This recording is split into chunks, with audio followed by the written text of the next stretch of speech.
कहल भैया हम रउआ सबके छोट भाई राजा परमेश्वर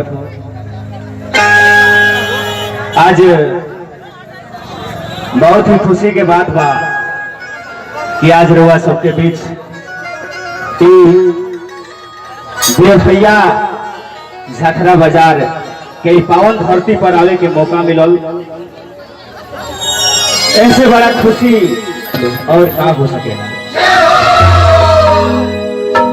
हमारे बहुत ही अच्छा मित्र हमारे जी और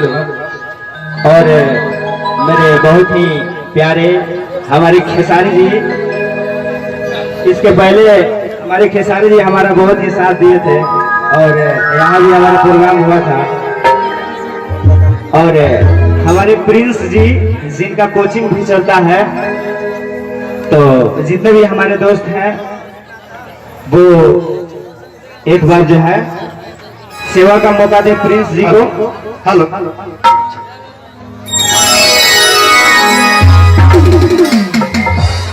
हेलो सबसे पहले हेलो जो भी दर्शक आ रहे हैं यहाँ पे कृपया हाला गुला ना करें, शांति बना कर भरपूर एंजॉय आप लोगों को कराया जाएगा। शांति बना कर रखिए भैया सब। एक और आवश्यक सूचना, जो भी युवा कार्यकर्ता हैं इस प्रोग्राम के माध्यम से मेकअप रूम में थोड़ा 2-4 कुर्सी वहाँ पे पहुँचवा दिया जाए।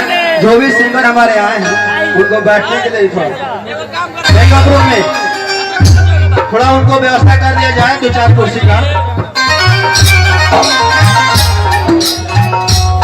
देखिए दोनों भी शुभ काम होने से पहले गणेश वंदना होखेला।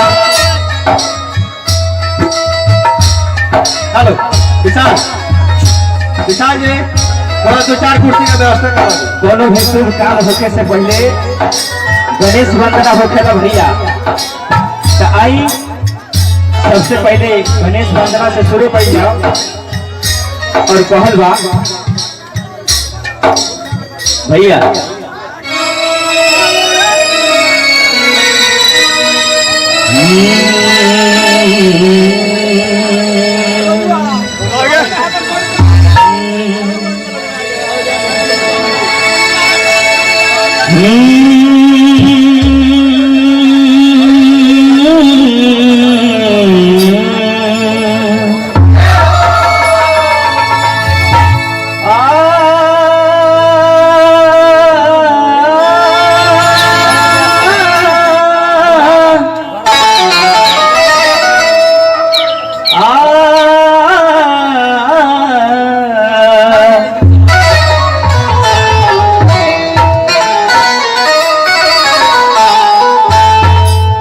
वक्रतुंड महाकाया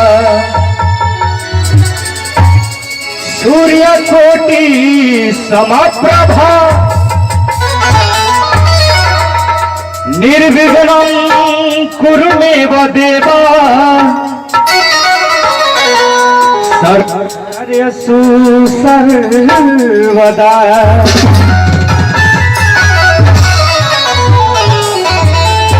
कहल भैया रिद्धि सिद्धि सब भेले के